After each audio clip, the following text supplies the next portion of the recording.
Bienvenidos a este tiempo devocional, Cita con Jesús, un espacio diseñado para aquellos que desean iniciar cada día de la mano de Papá Dios. Dirigen pastores Luis Eduardo Álvarez y Amparo Ramos. Muy buenos días, amada familia del Senti City. Recibo un saludo muy especial en esta mañana, nuestro tiempo devocional Cita con Jesús. Este espacio diseñado especialmente para todos aquellos que anhelan cada día más y más de la presencia de nuestro buen Dios.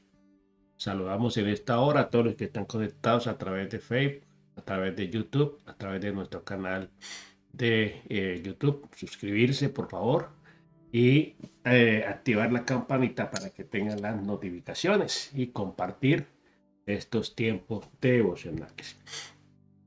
Bueno, vamos a darle gracias a nuestro buen Dios por esta mañana. Estamos desde la ciudad de Atlanta bendiciéndoles, mandándoles un abrazo muy especial para todos y cada uno de ustedes. Gracias, Dios del cielo, en esta mañana te damos por permitirnos una vez más el enorme privilegio de estar contigo, Señor, de estar en tu presencia, Señor, donde hay plenitud de gozo y delicias a tu diestra para siempre. Gracias por el inmenso privilegio, Señor, que tenemos cada mañana de comparecer, de presentarnos delante de ti, Señor, delante de tu trono. Nosotros te alabamos, bendecimos tu nombre, Señor, y te damos muchas gracias, Señor. Te pedimos que en esta mañana tu palabra, Señor, sea propicia a nuestra necesidad. En el nombre precioso de Jesús, bendice a todos los que están allí en Maryland, en Virginia, en Puerto Rico, en Colombia, en Pensilvania, Señor, oh Dios del cielo, aquí en el estado de la Florida, Señor, en el estado de Georgia, donde nos encontramos, Señor. Gracias, Dios del cielo. Alabamos y te damos muchas gracias, Señor. Te pedimos que esta mañana, Señor, tú nos hables al corazón. En el nombre precioso de Jesús. Amén y amén.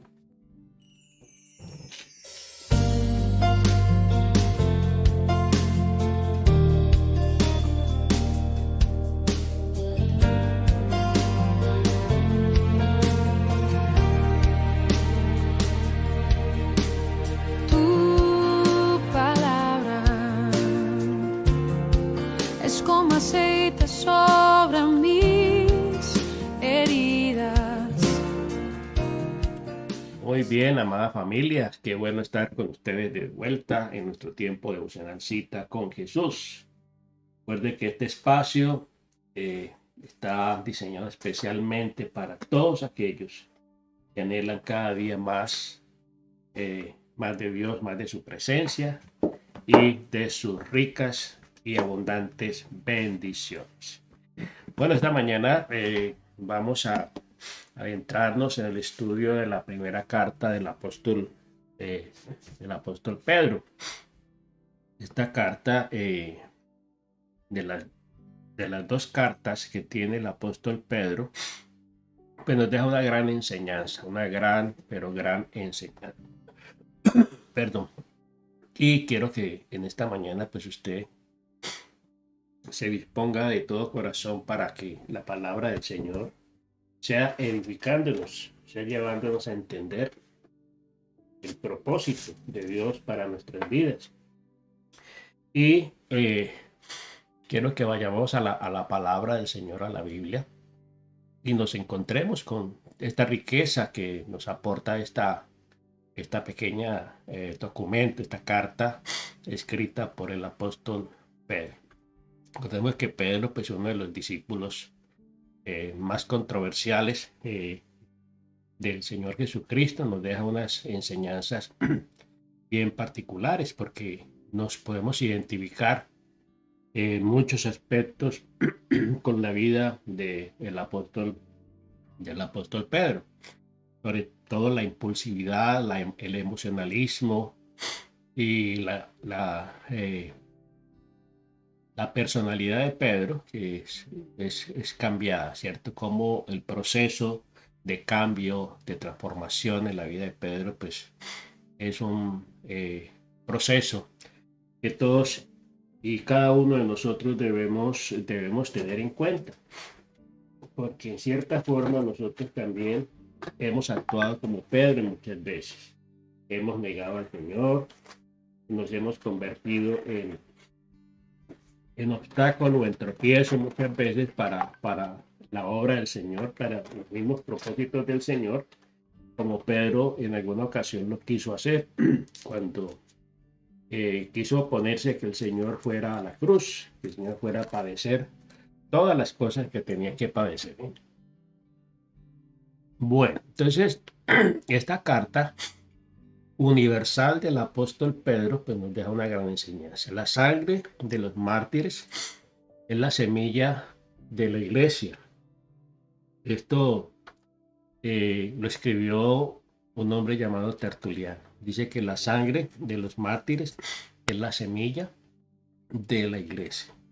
Y recordemos que estos primeros discípulos del Señor, todos ellos murieron en el martirio, murieron violentamente a causa pues, del Evangelio. Desde su fundación la iglesia ha sufrido persecución. Jesús sufrió persecución. Nosotros debemos entonces también esperar igualmente ser perseguidos. ¿Por qué? Porque a veces nos han vendido la idea de que si usted se hace cristiano, de que si usted se convierte a Cristo, pues los problemas se le acabaron. Y usted pues va a comenzar a vivir una vida completamente llena de felicidad, llena de realización y de bendiciones y de abundancia. Eso no es cierto. Recordemos que si al Señor Jesucristo lo persiguieron, lo calumniaron, lo vituperaron, ¿cuánto más a nosotros? Nosotros también seremos perseguidos. Todo el que quiera vivir de esa manera piadosa en Cristo Jesús padecerá persecución. Todo el que quiera alinearse a la perfecta voluntad de Dios va a sufrir persecución. Nos dice el apóstol Pablo en 2 Timoteo 3:12. ¿Sí? Todo el que quiera seguir a Cristo tiene que tomar su cruz. Y el que quiera ser mi discípulo, tome su cruz cada día y sígame. Es decir, cada día tenemos que tomar esa cruz. No es por temporadas, no es por ahí cada mes o cada Semana Santa, no, todos los días estamos llamados a tomar la cruz. Muy bien. Dice allí la primera, el apóstol Mateo, en el capítulo 5, verso 10 al 12, dice: bienaventurados los que padecen persecución por causa de la justicia, porque de ellos es el reino de los cielos. Bienaventurados serán ustedes cuando por mi causa los insulten, los persigan, mientan y digan toda clase de cosas contra ustedes. Gócense y alégrense, porque en los cielos ya tienen ustedes un galardón, pues así persiguieron a los profetas que vinieron antes de ustedes. Mire cómo el Señor Jesús, aquí a través del apóstol Mateo, está hablando y advirtiendo precisamente de eso. Bienaventurados. Bienaventurados, es decir, son 3 veces benditos todos aquellos los que padecen persecución por causa de la justicia. ¿Qué quiere decir eso? Que sufren persecución por hacer las cosas bien, por caminar dentro de los delineamientos que el Señor Jesucristo ha demarcado, que caminan de acuerdo a la palabra del Señor, que caminan de acuerdo a los mandamientos. Es Pablo y Timoteo esperaban persecución. Ellos esperaban persecución, ellos la esperaban.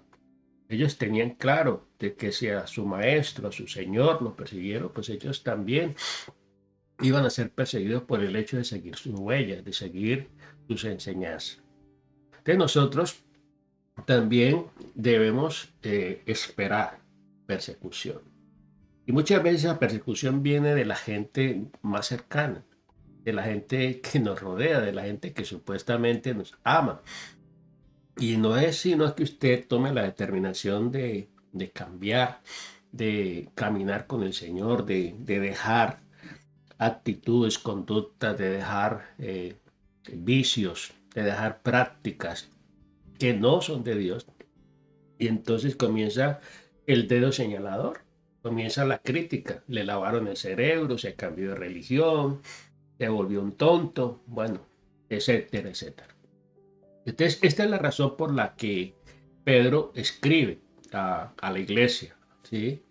Él estaba familiarizado también con la persecución y lo que enfrentó pues también en Roma es lo que otros cristianos pronto también enfrentarían. Así que les escribió para prepararlos al respecto, para que estuvieran preparados, para que estuvieran apercibidos, para que no se fueran a llamar extrañeza, ¿sí? Porque es que mucha gente piensa, mucha gente saca esa conclusión, ¿no? A mí me iba mejor cuando yo estaba en el mundo. A mí me iba mejor cuando yo estaba en el mundo, cuando yo estaba sin Cristo, cuando yo no conocía al Señor. Pero ahora que conozco al Señor, se me han venido todas las pruebas, se me han venido todas las dificultades. Bueno, de eso se trata. Y aquí Él les estaba advirtiendo. Así que les escribió para que ellos estuvieran preparados. Y esta carta nos advierte sobre muchas situaciones a las cuales nos tenemos que ver abocados. Ellos sufrían, pero con todo, podían glorificar a Dios. ¿Sí? Sabían de que ese sufrimiento no era en vano. Porque si permanecían firmes en la palabra, en los mandamientos, finalmente iban a glorificar a Dios. Aun cuando nuestro sufrimiento no esté vinculado a la persecución, siempre estará relacionado con nuestra vida de fe.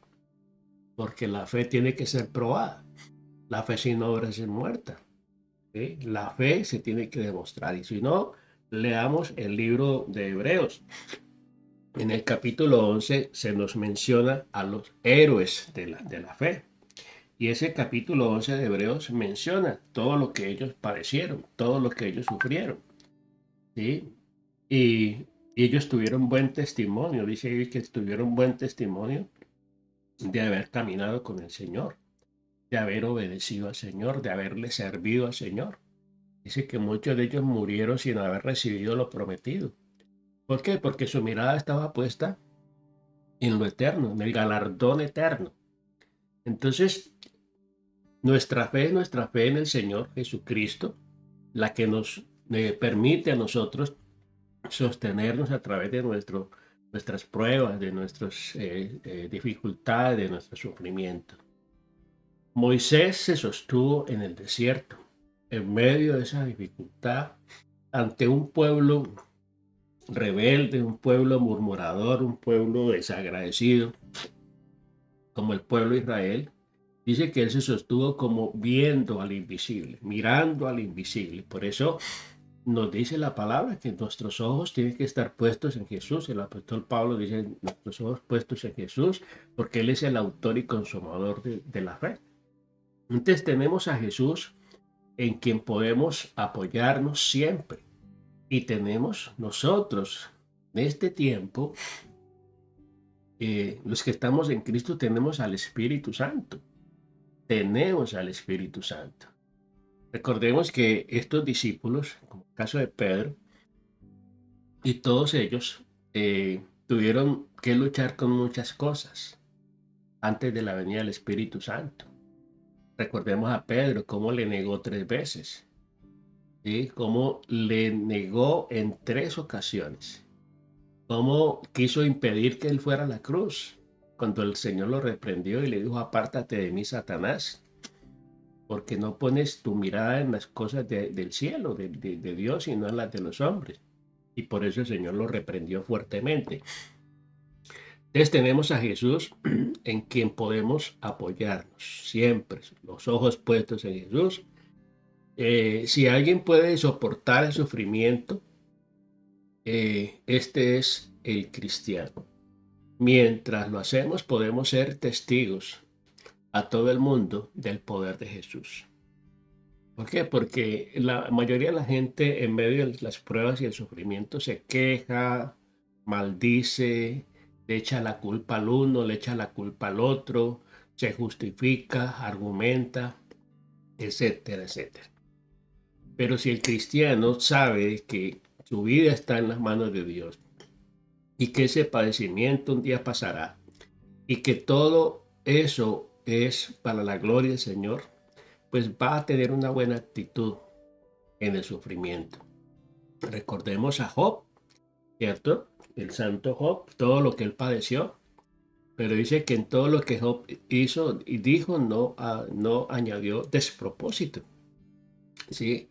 Si alguien tenía de qué quejarse y de qué maldecir y qué reclamarle al Señor, sería Job. Todo lo que le pasó a Job. Usted lee el libro de Job, dice, en un solo día perdió todo. En un solo día perdió su trabajo, su riqueza, su ganado. En un solo día perdió a sus hijos. ¿Sí?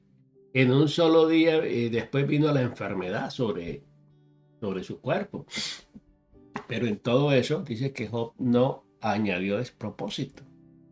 Antes dijo, sí, Jehová dio, Jehová quitó, sea el nombre de Jehová bendito. Antes alabó a Dios en medio de esa semejante prueba. Entonces, el apóstol Pedro quería preparar a los cristianos, ¿sí? Los quería prepararlos para lo que iban a experimentar mientras él mismo enfrentaba la persecución. Porque no solamente persiguieron a los apóstoles, sino a sus discípulos, y a los discípulos de sus discípulos, a los seguidores, a toda la gente de la congregación. Entonces, la autoridad de Pedro es bien clara de esta carta, de este documento, y los padres de la iglesia lo citan constantemente a Pedro atribuyéndole, aún hasta equivocadamente le atribuyen a Pedro pues mucha autoridad de la cual realmente no la tiene. Y le constituyen como la roca, como la base de la iglesia, ¿no? Ya sabemos que no es Pedro la base de la iglesia. Cuando el Señor le dijo, sobre esta roca edificaré, tú eres Pedro y sobre esta roca edificaré mi iglesia, no se refería a la persona de Pedro, eso lo sabemos muy bien. El Señor se refería después a la afirmación que hizo Pedro. ¿Sí? El Señor les preguntó a ellos, bueno, ¿quién dice la gente que soy yo? Y ellos respondieron, todos comenzaron a responder, que tú eres el profeta, que tú eres Elías, que tú eres esto. Y entonces el Señor les pregunta a ellos después, bueno, ¿ustedes quiénes? ¿Quién creen que soy yo? ¿Quién dicen ustedes que soy yo? Dice que Pedro se levantó y afirmó, tú eres el Cristo, el Hijo del Dios viviente. Sobre esa afirmación es la que el Señor edifica la iglesia. Esa es la roca. Esa afirmación. ¿Qué quiere decir? Jesucristo es el Hijo del Dios viviente.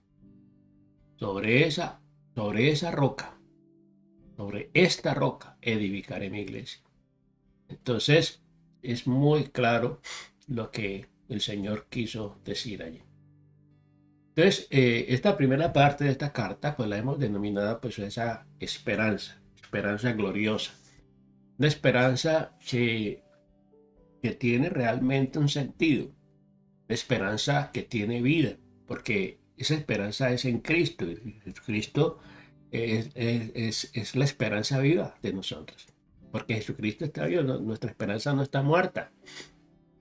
Esperanza muerta sería si la pusiéramos en una persona que se murió, por muy buena que haya sido, por muchas cosas positivas que haya realizado, como lo hace mucha gente, deposita su confianza en personas que tuvieron una vida piadosa, que dejaron un buen testimonio y que los exaltan hasta la santidad y la canonicidad, y entonces la gente deposita su confianza en esas personas. Esa es una esperanza muerta, porque está depositada sobre alguien que murió. Jesucristo murió y resucitó. Por eso es la esperanza viva. Entonces Jesucristo es nuestra esperanza viva. En Primera de Pedro, eh, vemos aquí en el capítulo 1, en el versículo 1 y 2, que Pedro se presenta como apóstol de Jesucristo. Dice Pedro, apóstol de Jesucristo, a los expatriados de la dispersión en el Ponto, Galacia, Capadocia, Asia y Bitinia, elegidos según la presciencia de Dios Padre, santificación del Espíritu para obedecer y ser rociados con la sangre de Jesucristo, gracia y paz os sean multiplicadas. Entonces, Pedro se presenta como apóstol de Jesucristo. Apóstol significa enviado, enviado. Y se dirige a la iglesia, a las iglesias, en este caso de toda la iglesia que estaba en la región del Asia Menor, lo que hoy se conoce como Turquía, ¿sí? Este es el lugar en la que también Pablo fue apóstol, ¿sí? Y Pedro les habla con la autoridad de un apóstol, de un enviado del Señor. Él les está hablando allí. Pedro también le habla a esta iglesia. Es una vez mencionado, Pedro les da una maravillosa descripción de lo que es Dios. Ellos fueron escogidos. ¿Por quién? Por el Padre. ¿Apartados por quién? Por el Espíritu Santo y rociados con la sangre de Jesucristo, el Hijo. Ahí les menciona lo que se conoce como la Trinidad. Y recordemos que la palabra Trinidad no aparece en la Biblia, pero se les llama Trinidad porque habla de tres personas, ¿sí?, manifestadas allí como un solo Dios verdadero. Y aquí Pedro les está haciendo mención en este saludo, ¿sí? En este saludo le está hablando precisamente elegido según la presciencia de ¿quién? De Dios Padre. De Dios Padre. En santificación del Espíritu. Recuerde, esa palabra Espíritu aparece con mayúscula. Se refiere al Espíritu Santo. Y dice para obedecer y ser rociados con la sangre de ¿quién? De Jesucristo. Ahí aparece la Trinidad. Entonces dice gracia y paz os sean multiplicadas. Entonces, qué importante ver cómo el apóstol Pedro le da este anuncio acerca de esta esperanza viva. Entonces, el acto que nos salvó fue la muerte de Jesucristo en la cruz y nos la confirma su resurrección de entre los muertos. Porque dice el apóstol Pablo que si Cristo no hubiese resucitado, vana sería nuestra fe. ¿Sí? Nuestra fe sería vana, sería sin sentido, sería sin valor. Pero como Cristo resucitó, por eso es nuestra esperanza de gloria, nuestra esperanza viva. Entonces, lo único que hacemos para obedecer, para obedecer a este llamado y tener y obtener nuestra salvación, es simplemente recibir lo que Jesucristo hizo por usted y por mí allí en la cruz. Por eso dice el apóstol Pedro el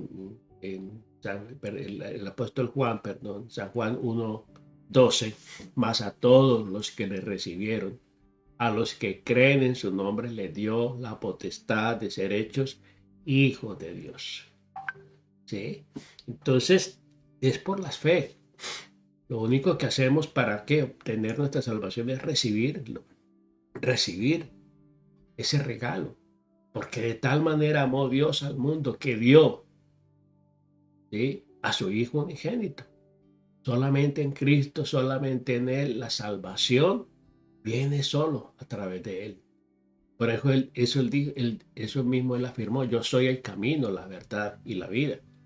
Nadie viene al Padre sino por mí.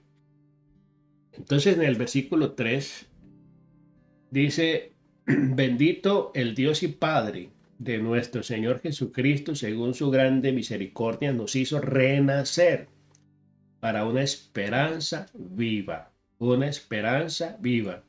por la resurrección de Jesucristo de los muertos, para una herencia incorruptible, incontaminada, inmarcesible, reservada en los cielos para vosotros, que sois guardados por el poder de Dios mediante la fe, para alcanzar la salvación que está preparada para ser manifestada en el tiempo postrero, en lo cual vosotros os alegráis, aunque ahora por un poco de tiempo, si es necesario, tengáis que ser afligidos de diversas pruebas. Entonces, es la misericordia de Dios que nos da a nosotros ese nacimiento a una nueva vida, la vida nueva, ¿cierto? Al nuevo nacimiento, a una esperanza viva y a una herencia, dice, eterna por la resurrección de Jesucristo. Esto nos da ¿qué? Pues las fuerzas suficientes para soportar la persecución, para soportar las críticas, para soportar las pruebas que vengan a nuestra vida, las diversas pruebas. Por eso dice, bienaventurado el varón que soporta las pruebas, la tentación. Bienaventurados sois cuando os halláis en diversas pruebas, porque la prueba produce en nosotros paciencia, nos forma el carácter de Cristo. ¿Cómo se formó el carácter de Cristo? No fue en medio de una vida placentera, fue en medio de las pruebas. El hombre experimentado en quebrantos, ¿sí? De esa manera se forma el carácter de Cristo, y el carácter del cristiano se forma en medio y a través de las pruebas. Entonces no nos llamemos a extrañeza cuando vengan las diferentes pruebas. Dice, no os extrañéis cuando vengan las pruebas. Entonces, esto nos da fuerzas para qué, para soportar todo lo negativo, toda la persecución, todo lo que este mundo depara. En el verso 7 nos dice aquí la palabra del Señor: para que sometida a prueba vuestra fe, mucho más preciosa que el oro, el cual, aunque perecedero, se prueba con fuego, sea hallada en alabanza, gloria y honra cuando sea manifestado Jesucristo. Entonces, qué importante esta expresión de aquí del apóstol Pedro, ¿sí? Aprender a confiar en Dios en medio de las pruebas. ¿Y cómo se prueba una obra? Dice en 1 Corintios 3 que la obra será probada por el fuego. Sí, 1 Corintios 3, 11 habla de que nadie puede poner otro fundamento que el que ya ha sido puesto, el cual es Jesucristo. Y sobre ese fundamento cada uno sobreedifica, ¿sí? Ahí habla de tres clases de materiales. Habla del oro, de la plata y de las piedras preciosas. Habla del heno y habla de la hojarasca, de la madera, el heno y la hojarasca. Entonces, dice que la obra de cada uno va a ser probada, y va a ser probada por el fuego.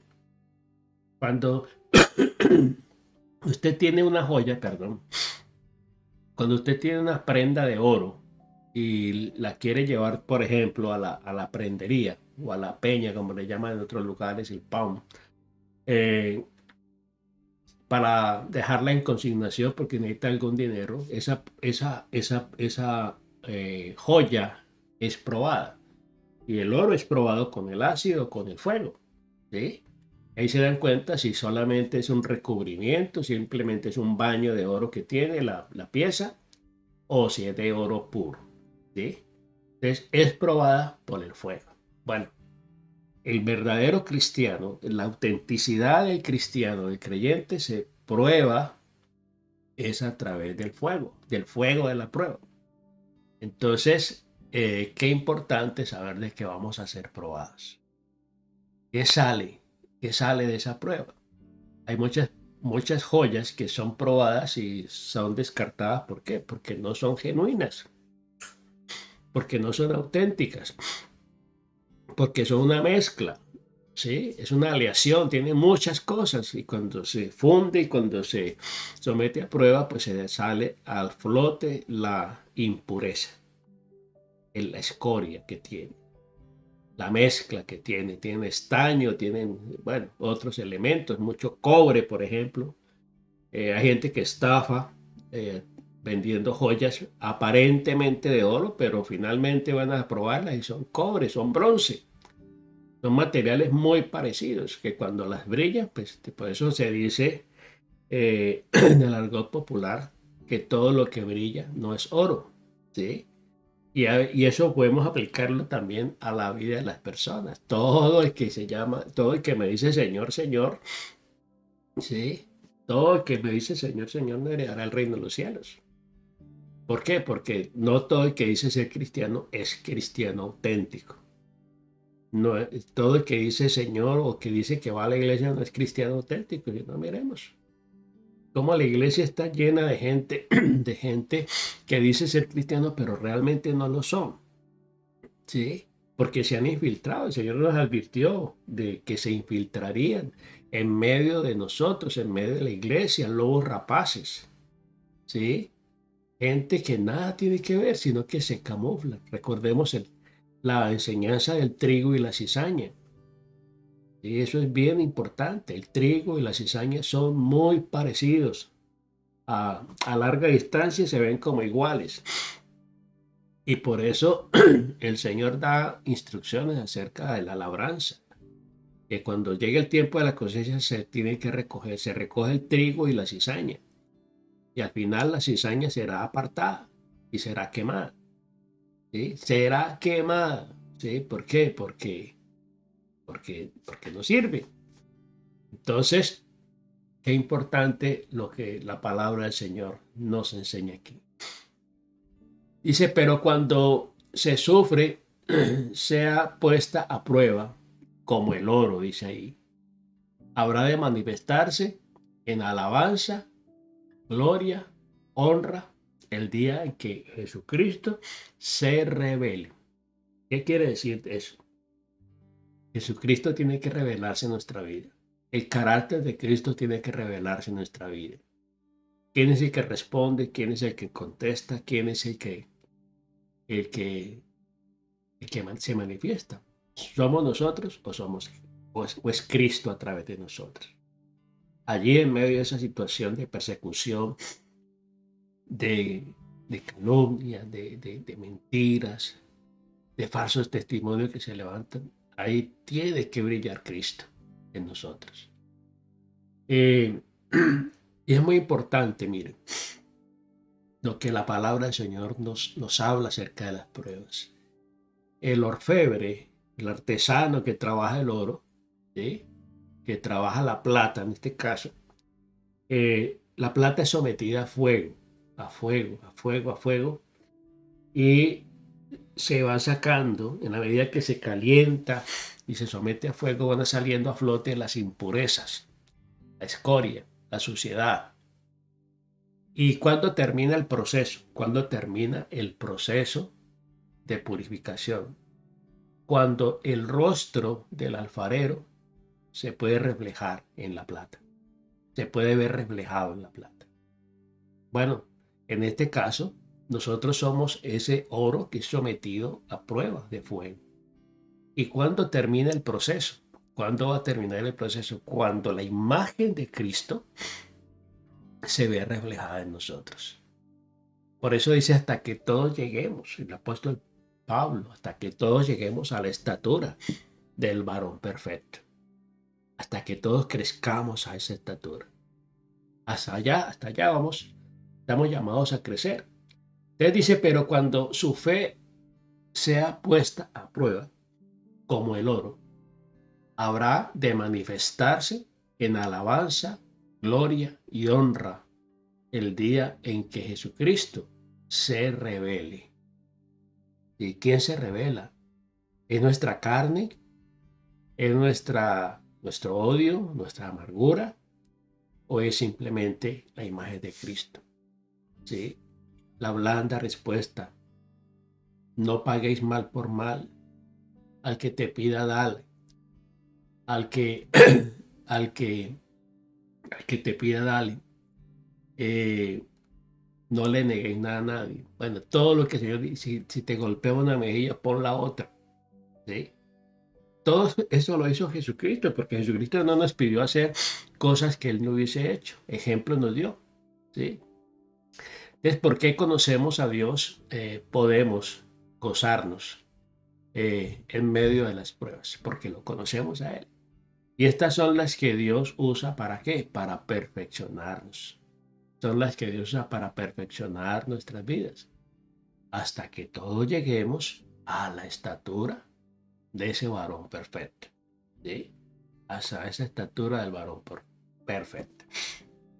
En el verso 8 dice aquí la palabra de Dios: a quien amáis sin haber visto, en quien creyendo, aunque ahora no le veáis, os alegráis con gozo inefable y glorioso, obteniendo el fin de vuestra fe, dice que es para salvación de vuestras almas.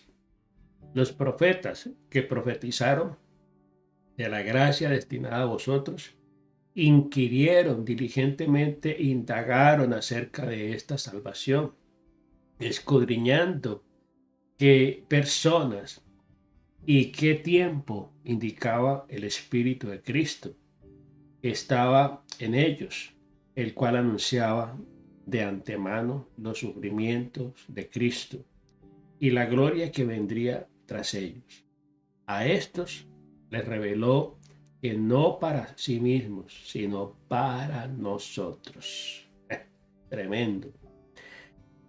Sino para nosotros administraba las cosas que ahora os son anunciadas, por lo que os han predicado el Evangelio por el Espíritu Santo enviado del cielo, cosas a las cuales anhelan mirar los ángeles.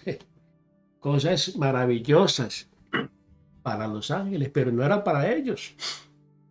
No era para los profetas, para estos profetas que anunciaron, era para nosotros. Y Dios se las reveló a ellos.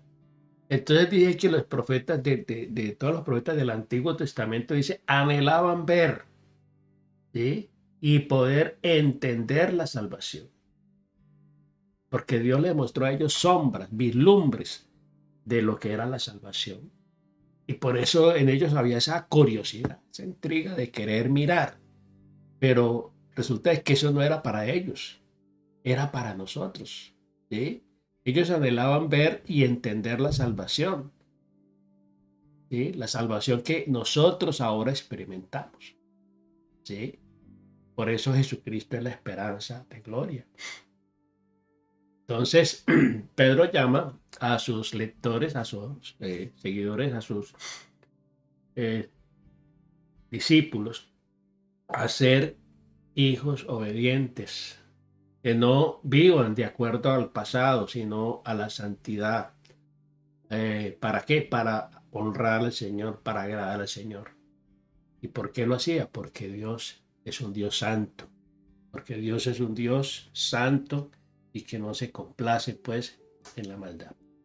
En el verso 13 dice: por tanto, ceñid los lomos de vuestro entendimiento, sed sobrios y esperad por completos en la gracia que os traerá cuando Jesucristo sea manifestado.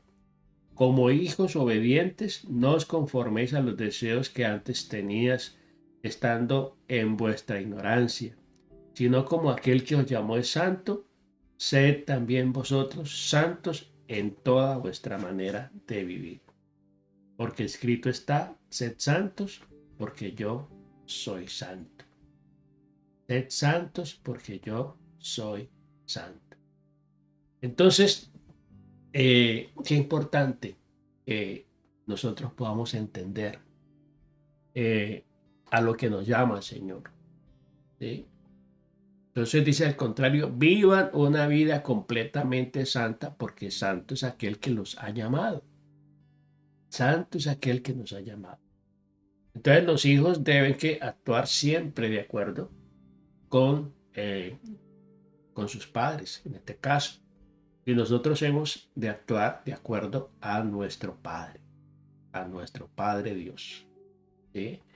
En el verso 17 en adelante nos dice, y si invocáis por Padre aquel que sin acepción de persona juzga según la obra de cada uno, conducíos en temor en todo tiempo de vuestra peregrinación, sabiendo que fuiste rescatados de vuestra vana manera de vivir, la cual recibiste de nuestros padres, no con cosas corruptibles como el oro o la plata, sino con la sangre preciosa de Cristo Jesús, como de un cordero sin mancha y sin contaminación, ya destinado desde antes de la fundación del mundo, pero manifestado en los postreros días, los postreros tiempos, por amor de vosotros, y mediante el cual creéis en Dios, que le resucitó de los muertos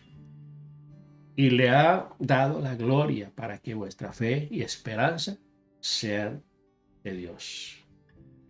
Vuestra fe y vuestra esperanza sean de Dios. Entonces los hijos deben que actuar de acuerdo a, a sus padres, ¿sí? Y nosotros pues tenemos como padre a quién? A Dios. Si le invocamos como padre a Él, le tenemos como padre, pues debemos imitarle a Él, obedecerle a Él, agradarle a Él en todos nuestros caminos. Entonces, caminar una vida de santidad, de pureza para el Señor, nunca, nunca es fácil. ¿Sí? Recordemos que nunca es legítimo para, para el enemigo. Por el contrario, ¿cierto? Eh, es amor demostrado. Si realmente amamos a Dios como decimos que lo amamos, ¿por qué no habríamos de qué de desear agradarle en todos nuestros caminos, en todas nuestras decisiones, en todo lo que hagamos, en todo lo que sea posible? Por eso el apóstol Pedro nos exhorta a esforzarnos en vivir una vida santa, una vida de obediencia, una vida agradable ante los ojos de Papá Dios. Nosotros no fuimos comprados, dice ahí, con oro, ni con plata, ni con piedras preciosas. No fuimos comprados por precio. ¿Por cuál precio? La sangre, la vida de su Hijo. Es por eso que vivimos para Él, ¿cierto? Y solamente para Él, ¿sí? En santidad. Pues aquel que se entregó por nosotros es santo. Asimismo nosotros debemos considerarnos santos en toda nuestra manera de vivir, porque así nos llama el Señor y ese es el deseo de Dios.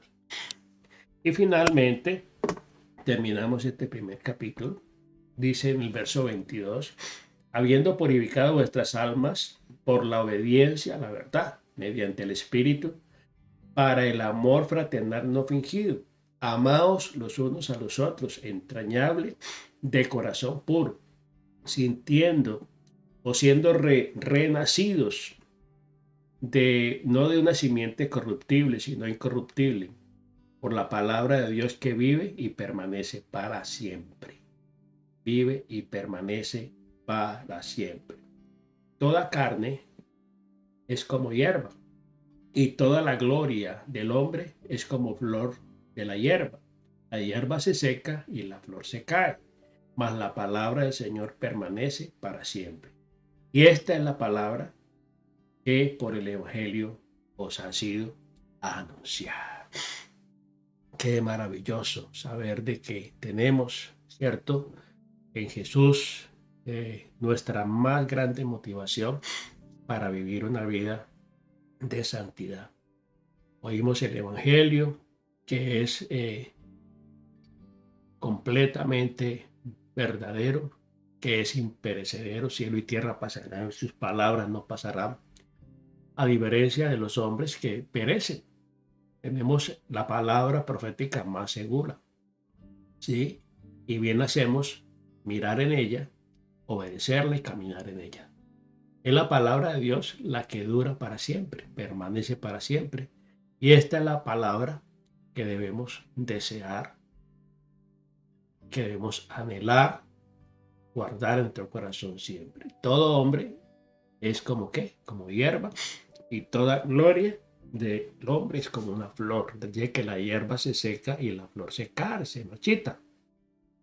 Pero la palabra del Señor permanece para siempre. Y estas son ¿qué? Las buenas noticias que nos han sido anunciadas. Y las buenas noticias que debemos anunciar también al mundo. El mundo necesita conocer, experimentar esta esperanza viva que usted y yo tenemos en Cristo Jesús. Amado Padre, te damos muchas gracias, Señor, en esta mañana. Gracias por tu inmenso amor, por tu gran misericordia. Te pedimos, Santo Espíritu de Dios, que continúes hablando a nuestro corazón, Señor, a través de tu bendita palabra, que nos abras el entendimiento, que podamos comprender cada día, Señor, esta maravillosa esperanza, Señor, que ha sido depositada en nosotros. Gracias, Dios, por escogernos, Señor, por llamarnos a ser tus hijos, Señor, por sellarnos con tu Santo Espíritu. Gracias por esta palabra que es viva y eficaz, más cortante que toda espada de dos filos. Gracias por la maravillosa esperanza que tenemos, Señor.